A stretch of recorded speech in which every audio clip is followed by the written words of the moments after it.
As I suppose all of you have understood by virtue of me being the last speaker, that I'm the youngest of all the panelists here, sitting here today to pay tribute to the life, or to celebrate the life of Sitaram. And though I'm the youngest and therefore also very firmly in the second decade of JNU, I'm the second part of the second decaders. I was not part of the first decaders. So many here probably there, at least had come to JNU by the early 80s, if not the 70s. So despite this, however, and despite the fact that 13 years separated Comrade Sitaram and me, I have a long association with him that stretches back to almost 50 years, in which the personal, the political were always intertwined with each other. In my case, there was an added dimension by virtue of the fact that we were both students of economics, and we both studied at the Center of Economic Studies and Planning in JNU. And we had many teachers who taught both him as well as me, and who all remember him very fondly. In my formative years of study of discipline of economics, there are several books that I read, which if you open the cover, inside was written in that extremely stylish, neat handwriting, Sitaram, on a certain date in 1976, 78 or something like that. And very often on that same page, there would also be a stamp of Gita Book Center, which is where those books were purchased. Some of those books are still with me, gifted to me by him, because he felt that since I went for an academic career, I would probably have better use of those books than him. So it's been a long association, and these different dimensions of the relationship I had with Sitaram, in the emotions and feelings that have been evoked by his passing, separating the feelings which originate in one or the other dimension is very difficult. It's also made more difficult by the fact that Sitaram's passing happened within a very short time of a shared tragedy, which was the passing of his son and my nephew. And also that his passing happened within just 2 days of us cremating Sitaram's classmate in JNU and my colleague in JNU, Dr. Shravan Kejriwal, who passed away just 2 days before Sitaram did. But we are not here to mourn a passing, we are here to celebrate a life. And from my perspective, if I look back at the life of Sitaram, it would have to be a life that one would have to kind of talk about in some sense from the standpoint of his own worldview. And I think Sitaram's life exemplified what individuals could achieve if they became part of a larger collective endeavor of making history.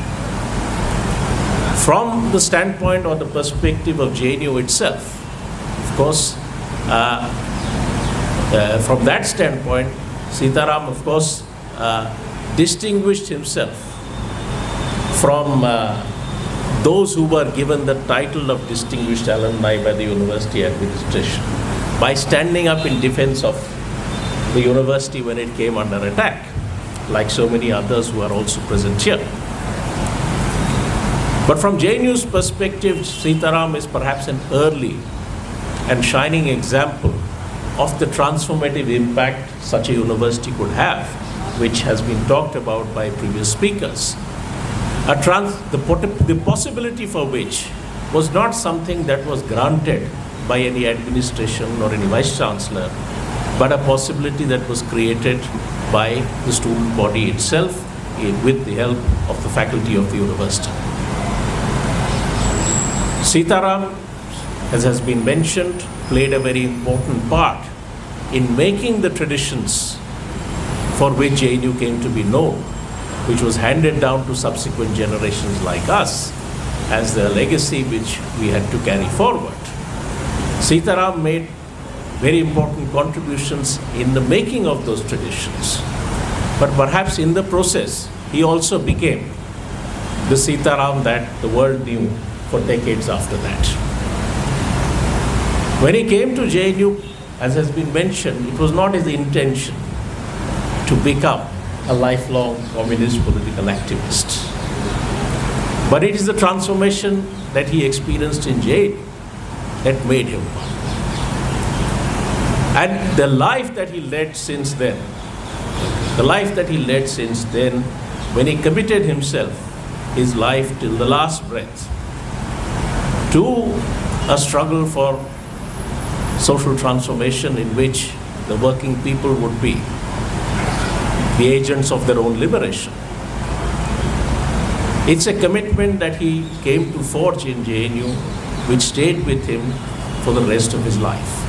In leading that life of a communist, as an activist, and even as a leader of that particular movement. In leading that life, Sitaram demonstrated, in my view, his acceptance of the fact that this was a long and arduous struggle, one in which there would be twists and turns, ups and downs, highs and lows, battles that would be won and battles that would be lost before the war is won. The important thing was to stay the course. And I think what Sitaram's life demonstrated was, from beginning to end, that he stayed that course.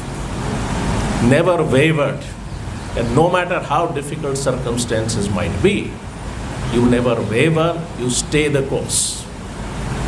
The war is ultimately to be won. It is not a war that will ever be lost. And that's, I think, the stellar quality of Sitaram's life. If there are accolades that have come his way, if there are criticisms that have come his way, both, I think, have ultimately originated from the fact that he stayed the course.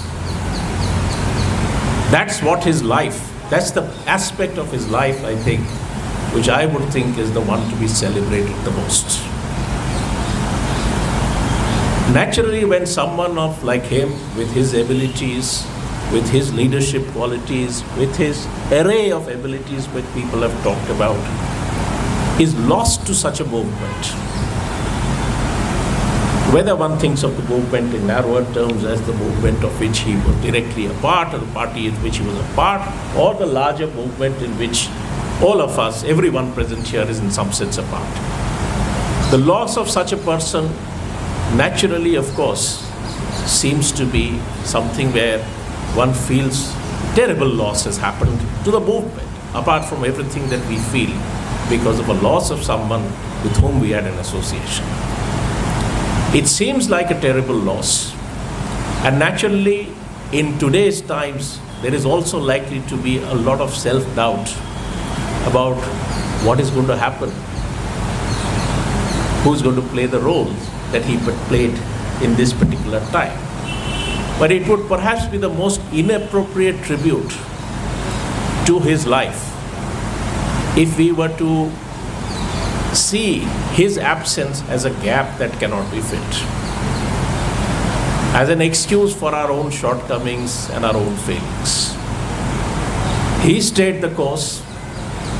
It's our job also to stay the course. And that's the way we can pay tribute to him. The refusal to accept that the dream or a hope for a better world or a better future has become a relic of the past is important, and acting to prove that this is not a one viable dream, even if it is true that for many of us, including Sitaram, it was a dream that would not be realized in their own lifetimes, but that it is not a thing of the past. The history has not come to an end. History has not run its course. Keeping that spirit alive is important. Acting on that is, in my view, important. If we do that, if we are able to do that, then I think Sitaram would not have passed away from our midst on the 12th of September 2024. He will continue to be within our midst. Thank you.